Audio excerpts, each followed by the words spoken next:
Hey everyone, welcome back to episode 2. So today's podcast is going to be proud mom with Evaine. Did the done work with the deer, scanning and weaning. So going straight into it and see how it goes. So eh, we were, how would you describe it? We were here one Sunday evening and there's a yo had a lamb on the Saturday night, and she had two lambs premature by about 2 weeks, maybe even 3 weeks. So that was grand. There was no problems. On the Sunday, I spent most of the day looking for pet lambs in Dundee. Couldn't be got. I mean, goldust. So I was there. Happened we were watching the United match, and we were there looking around. And next thing, found a lad in Castle Dermot had lambs. Rang him. Yeah, no problem. Come on out. So we went on out to him, and I have to say, when you walk into a lad's yard and you see how uh, how good the sheep are, it was a credit to him. Like, I've been in lads' yards and the sheep be good, but these were exceptional. I have to say they're one of the best sheep that I've. They're all different breeds, but the quality of the sheep, the condition the owls were in, were just, it was unbelievable. So he was showing us the pet lambs, and I said to Evaine, do you want to go out and get to the car and get the money? She goes, no, no, daddy, no, you go to the car. I'll pick the lambs. So I left her picking the lambs and sorting it out. So I waited at the car for her. She carried out the two lambs, put them into the car, brought them home, brought them up to the shed, gave them to the yow, put them underneath, stood with the yow, made sure they suckled, and done it all. And it wasn't until the next day when I was at home looking at the yow, I just said to myself, wasn't it a little moment in her life that she took charge of the lambs? She done everything, and I was quite proud that she had done it that way and was so willing to do it. It was one of those moments where you go, it passes by you, and it's like doing the podcast. It's these things was to kind of refresh in your mind that it's just I was chuffed with the way she was. Um, so we weaned our early batch that lambed in October time, and I have them in the shed and they're on ration, and they're doing okay. They're not as good a lamb as what they should be. They got set back out in the field. So the plan now is I'm going to give them a little bit of a dose and a few minor doses over the next few weeks. Going to keep them on the ration, and they're on the bit of haylage as well. Now, what I've done this year that I never done before, I've actually put a shamrock feed bucket in the pen with them. So the idea is that they'll get some more minerals and nutrients from it. I know they get plenty in the ration, but it might just help them pick up and get the extra couple of percent into them that will push them on. I might have weaned them a little bit earlier, but where they were in with the yows, and I had the thinnest yows from the March lambers in with them, and went over one day and there was three of the horned yows in the creep area I had for the lambs, so they were eating all the lambs rations, so the lambs weren't getting to it, so I just said no, take them out of that. And so the yows were up with the hoggets, they're mine the hoggets, and the lambs are in the shed now, and they're all for a day and they're happy enough. So we we put the owls. What am I gonna say? Sorry. So then the yows, there was another yow lambed a few days later, and again she had a dead lamb, a single, and I went out and I got another lamb. Now the three lambs that I got are Charleys, and seem to be good lambs, but the twins have really pushed on since they come home. Because the mother took the twins really easy, the single not so much. So the owls aren't really due. So I'm kind of a little concerned that there's a couple of dead lambs already. But we will wait and see what happens. But I'll put up on YouTube a clip of the lambs now later on the week some stage. But it's just they are solid sheep. So there's two yo lambs on it, and what I'm actually going to do is going to keep two yo lambs for running with maybe a Texel down the line. So we'll just see, because one of the things I've always had in my head was I'd like to have a few yows lambing around January time, like of a mule yow or Texels or Charlie yows, that have a real good lamb that had finished for the factory, that you just have maybe 15 or 20 of them lamb there after Christmas, let them keep them together, feed the lambs, and get them to the factory. So that's the plan with them two lambs, to make up, goes to part of a batch to make up a new batch for lambers. I know you might think, God, you're going to be lambing all the time, but hopefully there's a few changes coming now next year or two, and we'll tweak it and see what happens. So the deers. So I put dung out in the field, and I says I'm gonna put it out to for the deer to hold them up. Because I was told before, if you dung in the field, the deers won't come into it. So I cleaned out the lambing pens. There was two trailer loads, and we spread it in a good thick area where the deers come in. And basically, it did work. The deers didn't come in for a couple of days.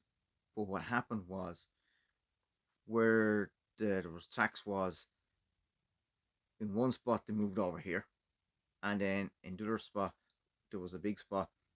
They were able to walk out and around it, if you know what I mean. So they stayed up on the ditch and went out and around it. They didn't walk through the area where the dung was in any of the places. There's no tracks in them. But where they could walk out and around, they walked out and around. But ideally, you'd want to right up to the fence, or maybe even on the other side of the fence.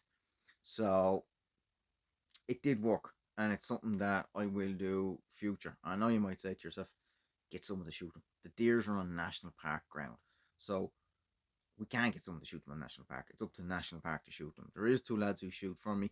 They're two good lads. But like when I drove up the field in the tractor, normally the deers are not move. Do you know, we're just there. Well, these were gone in rockets. And up over the back of the wood, or sorry, the back of the field on the hill, the deers were just moving like an absolute million out of it.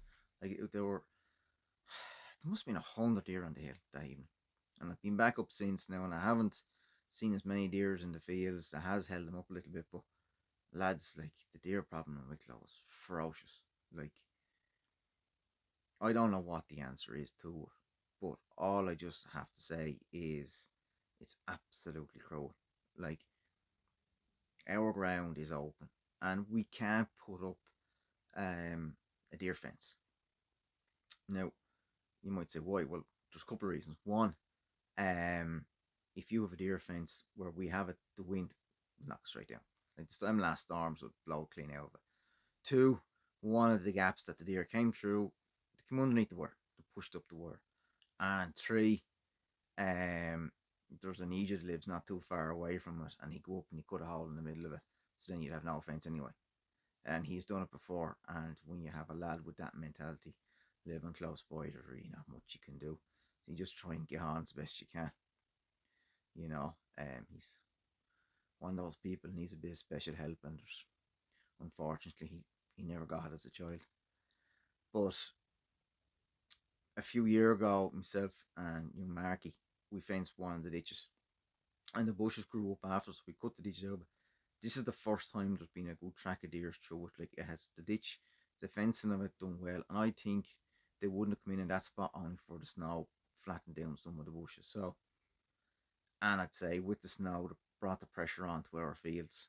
But so look at the lads just have to keep shooting on our ground at the moment and keep knocking them out of it. And next summer, then or next autumn, I will put some more dung up there, and look, we're gonna have to refix the fences up that they're not knocked down, but they are gone through. And it's one of those things. It's part of the Wicklow Hills, and it's something that we're stuck living with. There's not much you can do.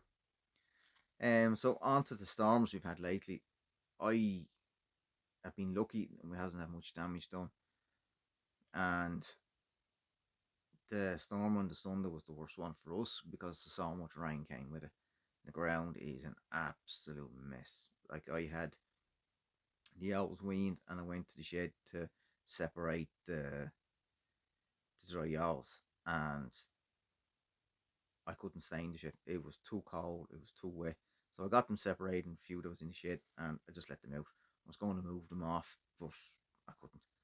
And I, in the space of an hour today, it changed so much, and I had ground. I went up to check the roadway, and lads, the water was running flat down the road, like. Um, so I diverted it as best I could, like, and would have been a good bit of running on it. So, and all the hoggets and the were all underneath the bushes and the trees just for shelter. And luckily enough, they had the bushes and trees, so they weren't too bad. So, scanning results. So, we'd 8% empty, 66% twins, 26, no, 8% empty, 66 singles, 26% twins, and one triplet job. And I suppose, given that I had different batches at lambing at for tipping, so it's it worked out quite simple. The Horn Joes had more twins than the Chevets, and I suppose I have a fair idea why it comes down back down to where we flushed them. But it's a good thing and a bad thing. Um, the bad thing is obviously you're down on lambs. Like we're down 44 sets of twins on last year, and I think if with the owl numbers being up, we're actually down probably in total. I would say could have had another 60 or 70 sets of twins we should have had in total. Now, the advantage of the single is there's a couple of things I want to do in the summer. I think having the singles will be a benefit to me. So this year I'm taking the hit, not too worried about it. Um, Hopefully I'll have a better lamb, and I've learned that I need to change a few little things. And as I said, the Horn Jaws scan better, and I'm delighted with that because where I want to flush the Horn Jaws next year is where I flushed the Horn Jaws and the Chevets this year. So I know now that the Chevets need to not be on that bog, but the Horn Jaws will work great on it. So for me, I'm happy with that. I'm happy that they have produced it and performed well. And that's what it look all I can do is do your best. So we not weaned, we separated the owls. We how would you describe it? Put the twins in one field, singles in another, and then I kept back the dry owls. And I don't know how it has happened, but I have 6 extra dry owls marked. Because the spray, whatever way the spray went, it kind of went into the wool.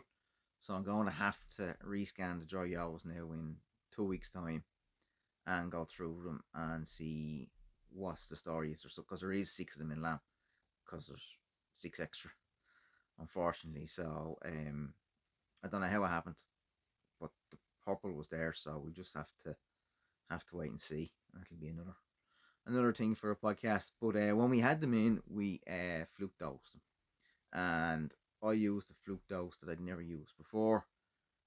So the idea was because I haven't used it before, the owl shouldn't have a resistance to it. Now I didn't check the contents of it, but I said right, it's something that I haven't used before, never even heard before. So I said I'd use it and see how it goes. So the owls now for the next few weeks, the singles are on silage. They have a good run around. Though they don't have a lot of grass, but they've loads of acres to eat. Twins have a bit more grass, and they're happy enough. So we'll start feeding the twins. And I suppose this is something that kind of have to think about too. Because I have less twins, I'm going to do less feeding. So, okay, I might get less money in July, but I should have less inputs in now at the moment. And I picked off the worst 15 yows, and I put them in the shed, and they're in a batch in the shed, and I'm going to feed them pretty strong now with ration and that. Like I will absolutely lash into them for a couple of weeks and build them up, and I'm going to give them a minor dose now soon, and that as well, just to give them boost because they're old yows, and there's no real point in giving them mineral buckets because these yows don't have any teeth. So um, that's basically about the scanning. So it's a look at them. I was nervous beforehand because I was afraid I could have too many twins. I never expected to have the singles that I had, but in one way, I'm kind of glad, and it's a learning curve. And like I've been farming since I was 18, which is a long time ago now, and I find every year that when you're trying to tweak something, it might take a year or two for it to work, and you know we just have to see how things go and get to enjoy it. Like, and the thing is, I know this year, like the lamb's going to be in March instead of April normal years, but you have to enjoy these things. And oh, important thing is, even though the Yo's didn't have a big crop of twins, the most important thing for us is that they're lambing down in a short period of time over the 5 weeks. That is important because I took up the rams. The rams could have been out a lot longer. So the rams are up. So that means we have an end date. And it's in my diary from last year. But that's important too. I would rather that they went and lamb correctly than being in, how would you describe it?